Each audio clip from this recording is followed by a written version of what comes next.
Section 1. You will hear a telephone conversation between a receptionist who works at a house renting agency and a man. First, you'll have some time to look at questions 1 to 4.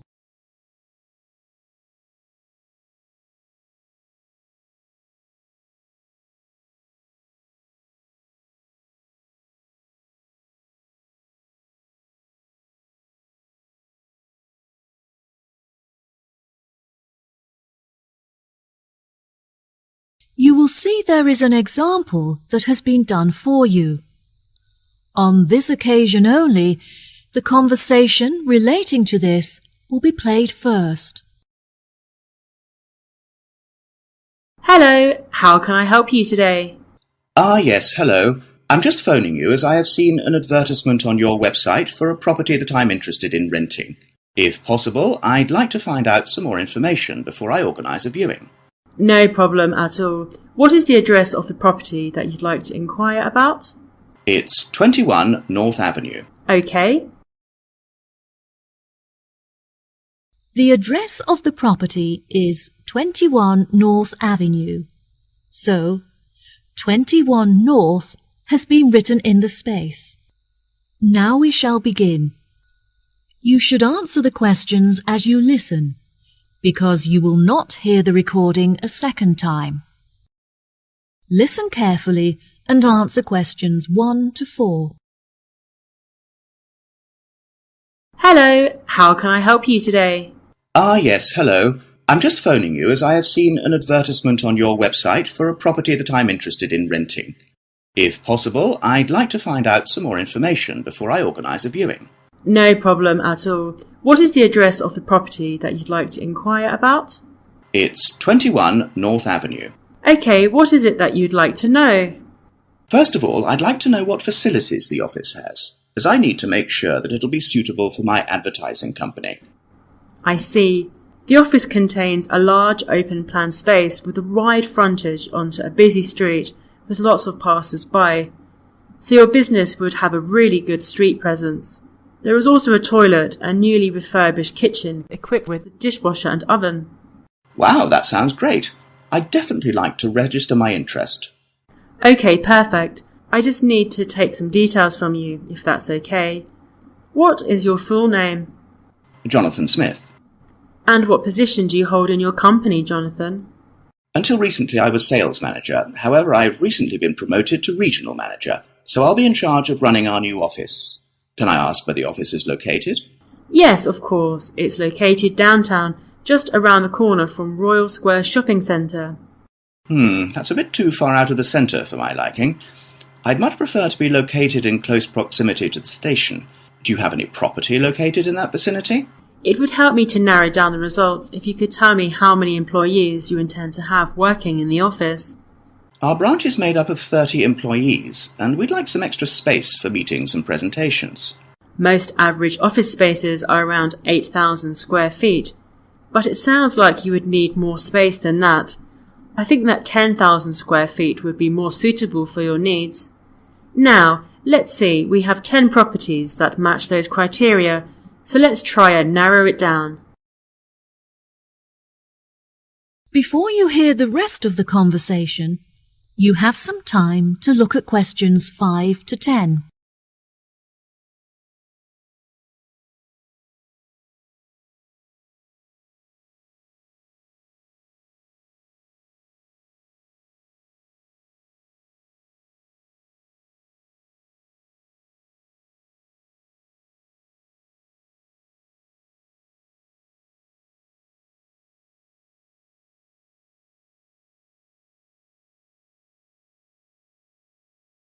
Now listen and answer questions 5 to 10.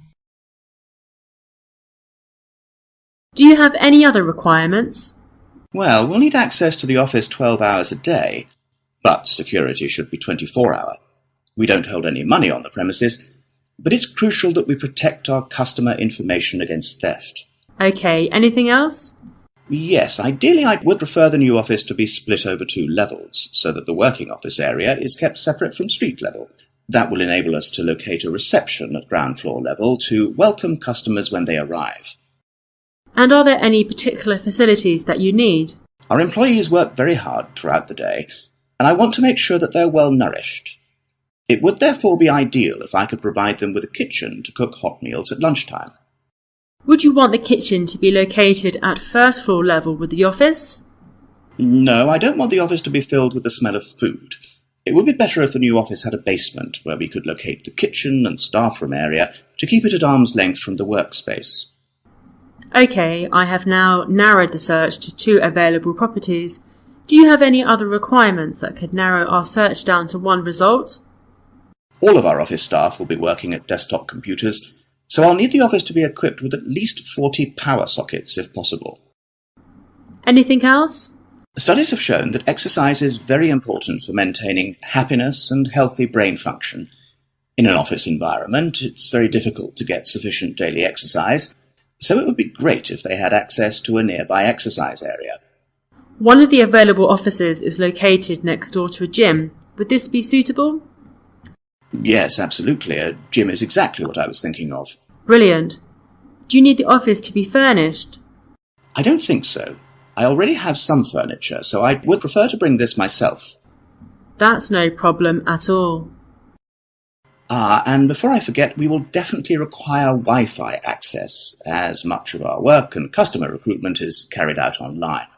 No problem. It sounds like the property will suit your needs perfectly. I've taken the liberty of booking you a viewing at 3 p.m. on Thursday, so you can see it for yourself. Is there anything else I can help you with today?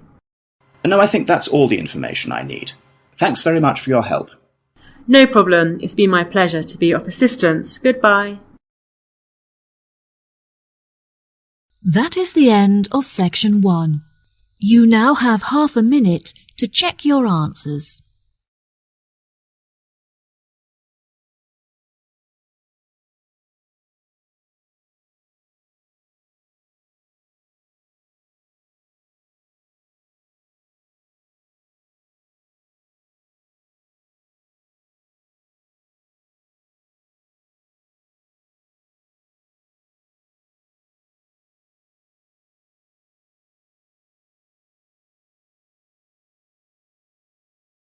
Section 2. You will hear a tour guide giving a talk about a relaxation centre. First, you'll have some time to look at questions 11 to 14.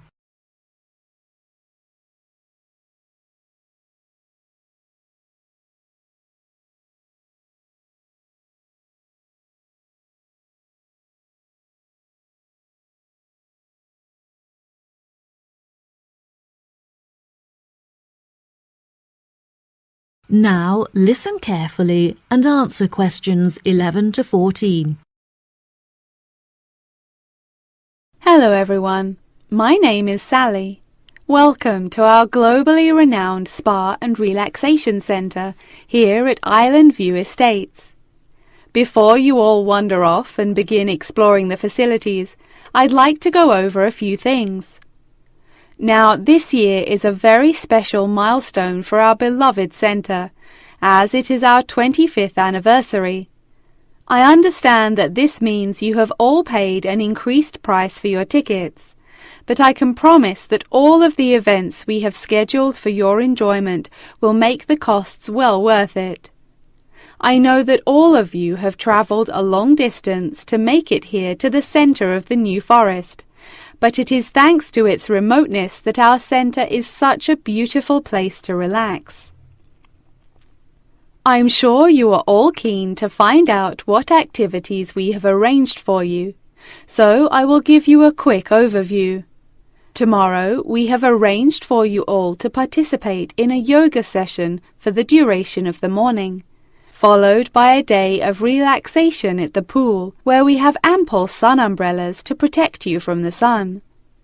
On Wednesday, we have organized a sightseeing hike through the forest, where you will be able to test your navigation skills and witness the wild ponies in their natural habitat.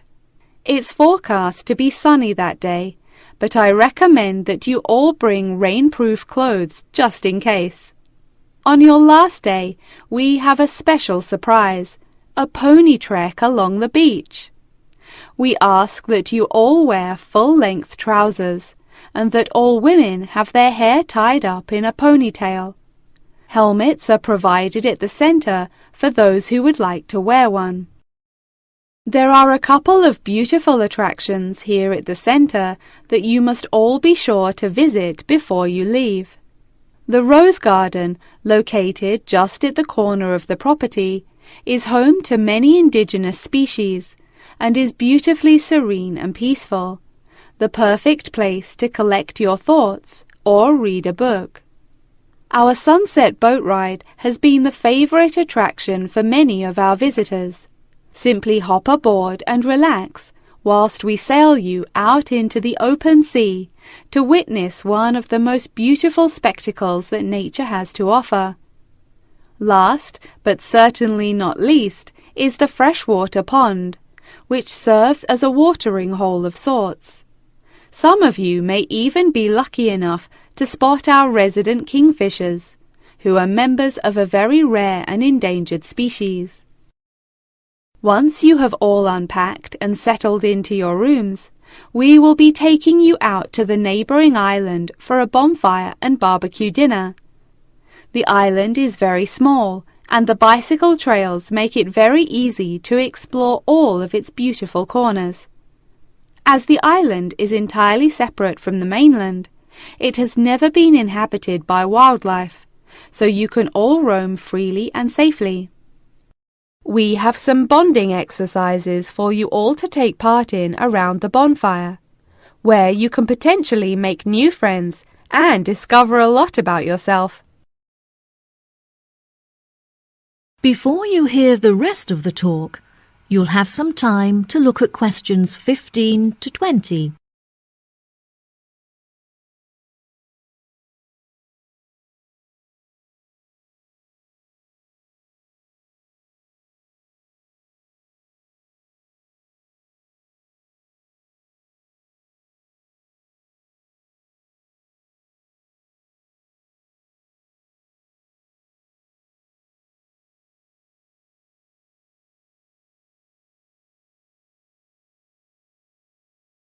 Now listen and answer questions 15 to 20. Now, let me tell you a little bit about the facilities that the resort has to offer.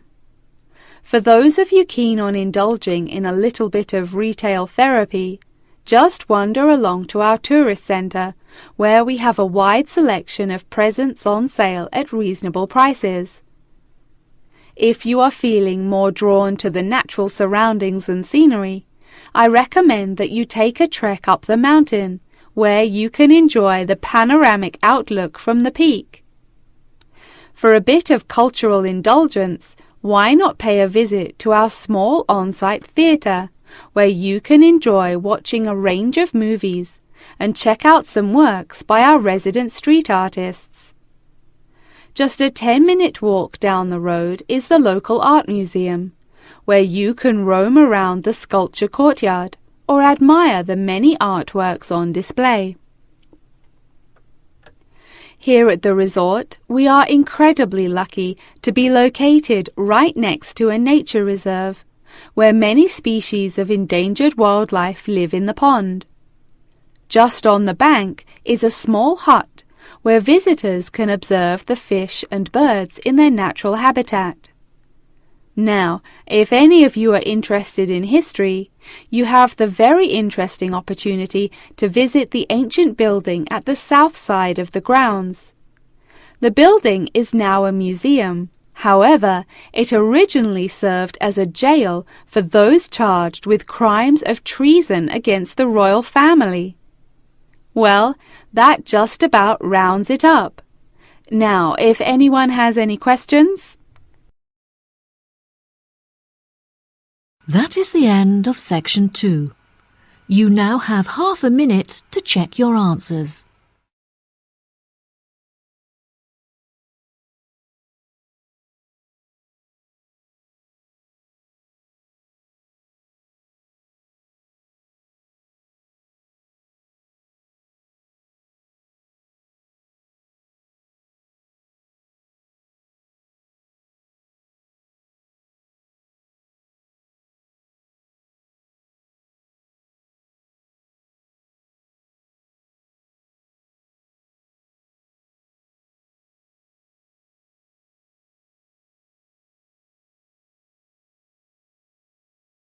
Section 3.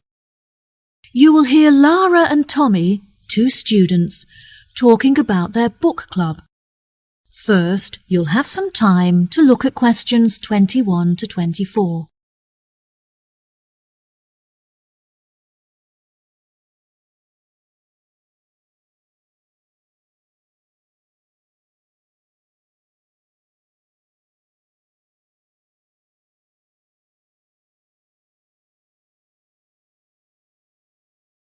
Now listen carefully and answer questions 21 to 24. Hi, Tommy. I haven't seen you for ages. How have you been? Oh, hi, Lara. I'm great.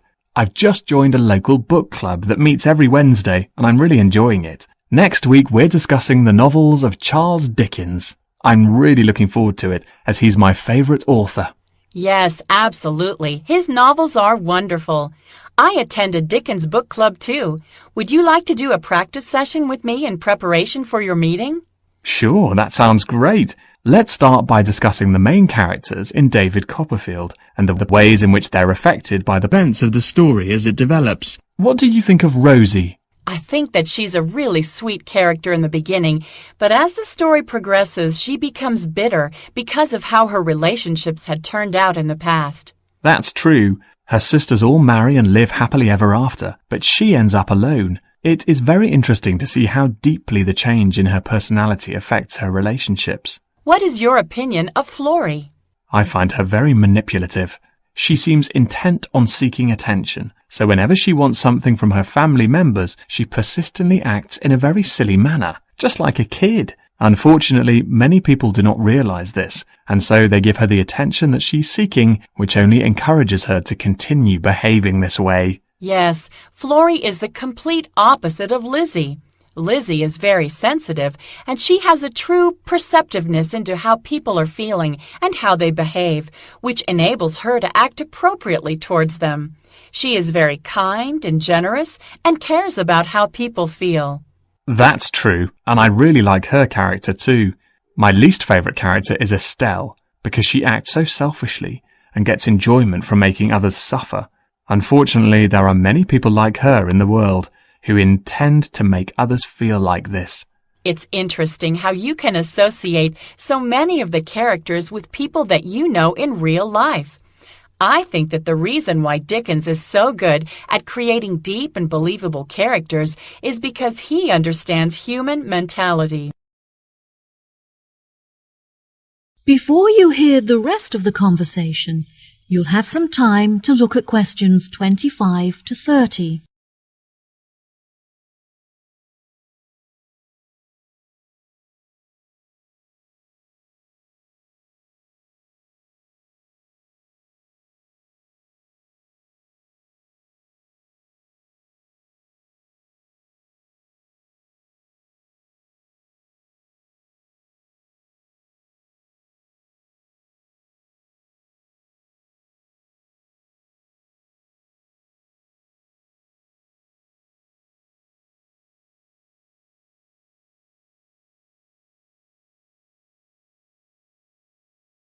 Now, listen and answer questions 25 to 30.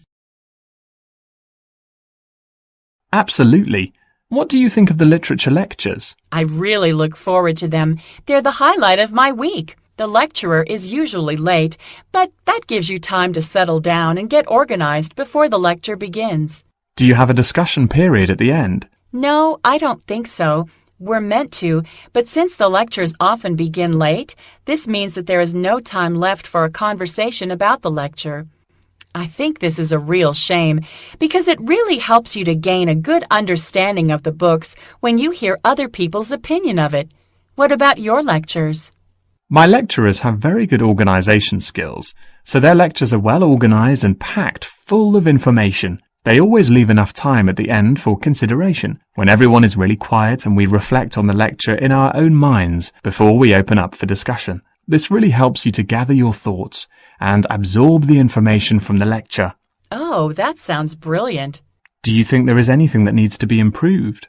My experience of the course overall is really brilliant, but I feel there are many improvements that could be made to it. The IT support staff are great, but there are just not enough computers available for the numbers of people that need to use them. Every time that I need to use a computer, I have to queue up for at least 15 minutes.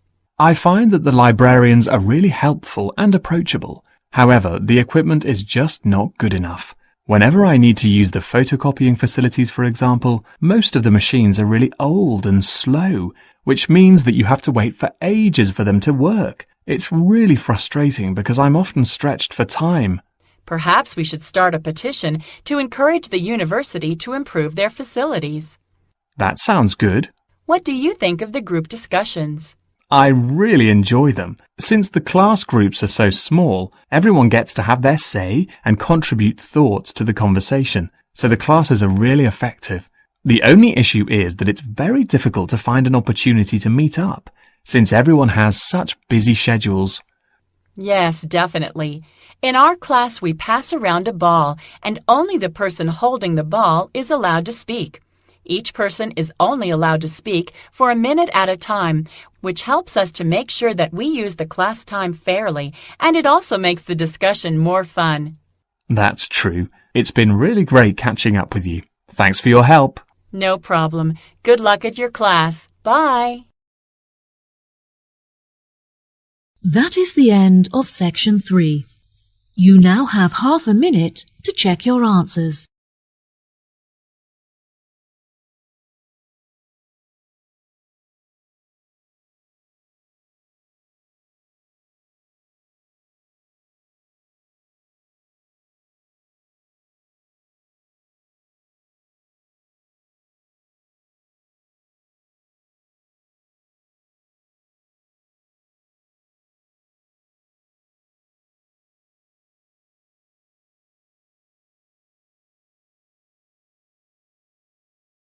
Section 4. You will hear a talk on research into music. First, you have some time to look at questions 31 to 40.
Now, listen carefully and answer questions 31 to 40.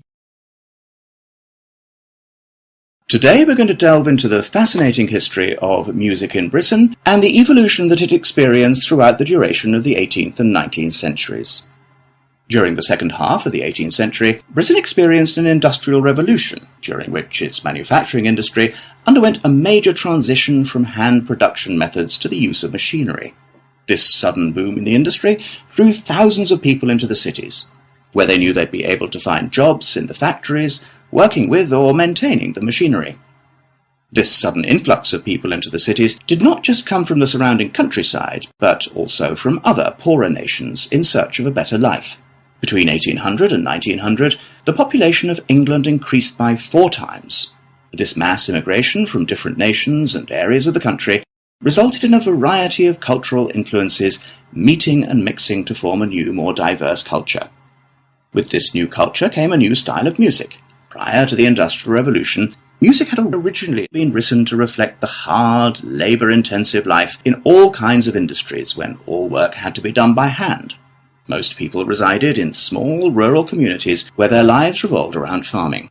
Life for the average person was difficult, as incomes were meagre, and malnourishment and disease were common.